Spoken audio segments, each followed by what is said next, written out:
दोस्तों ये है बांग्लादेश, जिसमें पिछले साल यानी कि 2024 में सरकार का तख्ता पलट हो गया। तभी से लेकर के यहाँ पर जो आगजन है यानी कि आगजनी हो रही है, देश पूरी तरह से जल रहा है। उस टाइम पर ये थी शेख हसीना, यानी कि उस समय की बांग्लादेश की प्रधानमंत्री, जिनको अपना पद छोड़कर, अपने पद से इस्तीफा देकर वहां से भागना पड़ा था।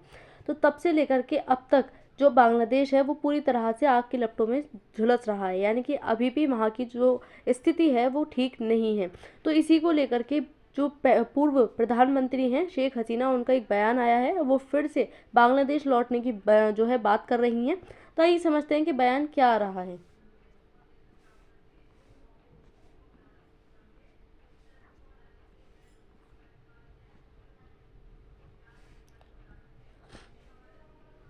तो बांग्लादेश फिर उठेगा। अब दस्त प्रधानमंत्री शेख हसीना का बयान आया है कि जिस प्रकार से बांग्लादेश में आगजनी हो रही है, पूरा बांग्लादेश जल रहा है, उसको रोका जाएगा। बांग्लादेश पहले से जिस तरह से पहले था उसी तरह से स्थिर होगा, शांति आएगी। और ये जो बयान है वो शेख हसीना का आया है। बांग्लादेश इस स्थिति में नहीं रह सकता और ना ही रहेगा, फिर से उठ खड़ा होगा। अब दस्त प्रधानमंत्री शेख हसीना ने ये कहा है। तो खबर क्या आ रही है, बांग्लादेश की जो पूर्व प्रधानमंत्री रही हैं शेख हसीना, वो बांग्लादेश छोड़कर आ गई थी पिछले साल 2024 में, जब वहाँ पर दंगे फसाद हुए थे, पॉलिटिकल प्रोटेस्ट बांग्लादेश में हुए थे। तो उन्हें अपना पद से इस्तीफा देना पड़ा और पद से इस्तीफा देने के बाद ये वहाँ से भाग आई थी, यानी कि और ये आई थी भारत में, यानी कि बांग्लादेश से इनको अपनी जान बचा करके भागने पड़ा था। वहाँ की स्थिति इतनी ज़्यादा खराब हो गई थी। तो ये भारत में एंटर होती हैं और भारत में जब से 2024 से ये भारत में ही रह रही हैं। भारत सरकार ने उनकी वापसी के लिए अब कुछ शर्तें रखी हैं। जो पूर्व प्रधानमंत्री हैं शेख हसीना, अब वो फिर से बांग्लादेश लौटने की बात कर रही हैं, लेकिन इसके लिए भारत सरकार ने कुछ शर्तें भी रखी हैं। उन शर्तों को हम आगे देखेंगे कि क्या शर्तें हैं। ये कुछ ऐसे प्रोटेस्ट हो रहे थे बांग्लादेश में, जिस प्रकार से अभी कुछ दिन पहले हमने नेपाल में देखा। नेपाल में जेन ज़ी आंदोलन हुआ, वहाँ की पूरी सरकार का तख्ता पलट हो गया।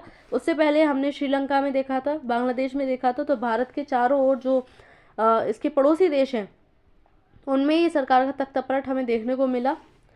ये यहाँ पर कुछ अलग अलग न्यूज़पेपर में आर्टिकल्स आए हैं। तो शेख हसीना है कौन? शेख हसीना बांग्लादेश में सबसे लंबे समय तक रहने वाली प्रधानमंत्री हैं, जो प्रधानमंत्री के पद पर बनी रही।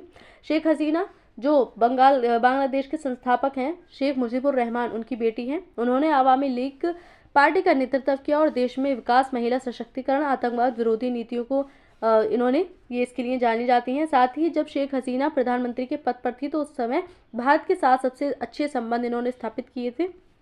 बांग्लादेश और भारत के संबंध इन्हीं के काल में सबसे अच्छे रहे। राजनीतिक असंतोष और विरोध प्रदर्शन के चलते इन्हें अपनी पद से इस्तीफा देना पड़ा और सत्ता को छोड़ करके भारत में आना पड़ा।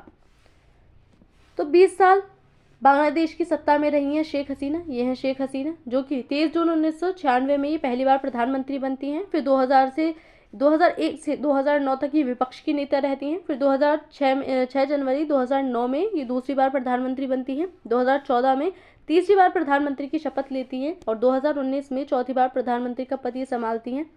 2000 जो जनवरी 2024 है उसमें चौथी बार ये प्रधानमंत्री बनती हैं। और 5 अगस्त 2024 में ये रिजर्वेशन वाला जो मुद्दा उठा था बांग्लादेश में युवाओं के बीच में, उसको लेकर के वहाँ पर आंदोलन हुए। इतने आंदोलन हुए कि शेख हसीना को अपना पद छोड़ना पड़ा, अपने पद से इस्तीफा देना पड़ा और वहाँ से भागना पड़ा। और तब से ये भारत में एंटर हो गई और भारत में ही ये तब से रुकी हुई हैं। शेख हसीना के तख्ता पलट से अब तक क्या क्या हुआ वहाँ पर, तो जुलाई अगस्त 2024 में स्टूडेंट प्रोटेस्ट हुए थे, जिसमें 1400 से ज़्यादा मौतें हो गई थी।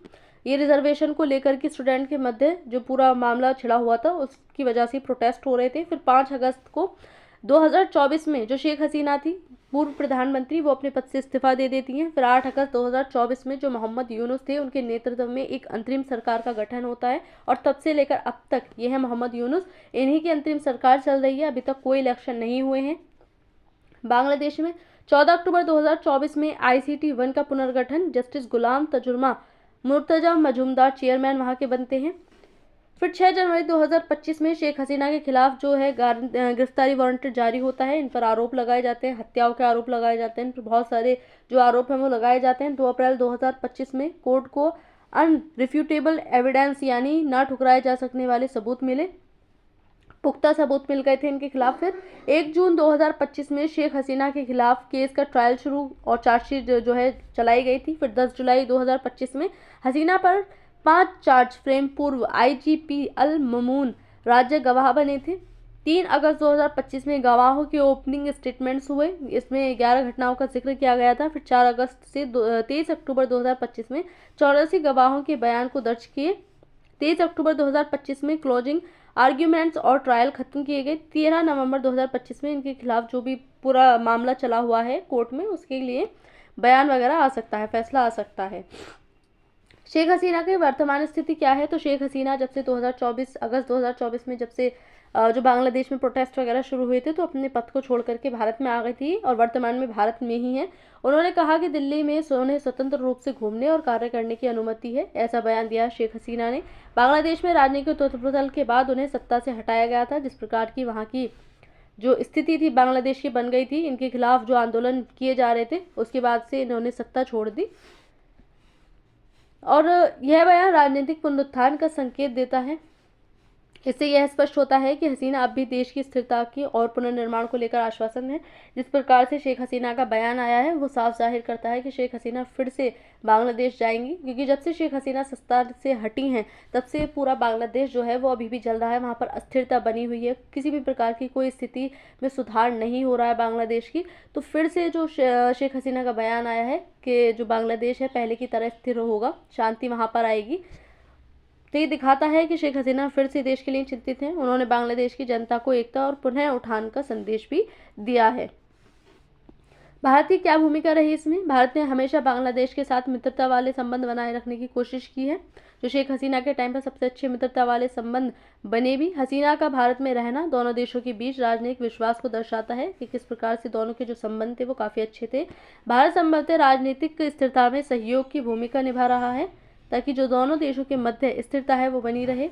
शेख हसीना की वापसी, तो शेख हसीना की वापसी के लिए शेख हसीना बांग्लादेश वापस लौट सकती हैं, ऐसे जो अनुमान है वो लगाए जा रहे हैं। उनके बयान से अंदाज़ा लगाया जा रहा है कि शेख हसीना फिर से बांग्लादेश लौटेंगी, लेकिन उसके लिए भारत ने ना कुछ जो है शर्तें भी रखी। यानी कि अभी जो बांग्लादेश की पूर्व प्रधानमंत्री है शेख हसीना, वो भारत में रुकी हुई हैं। अब भारत ने यानी कि उनको भेजने के लिए, अगर वो वापस लौटेंगी तो उसके लिए कुछ शर्तें रखी हैं, जिनमें से बांग्लादेश में उनकी वापसी के बाद राजनीतिक स्थिरता बनी रहेगी।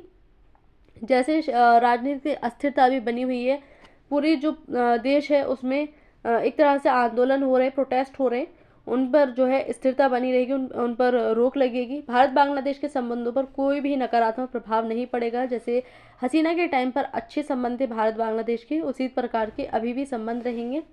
तो शेख हसीना का यह संदेश आशा और दृढ़ता का प्रतीक है।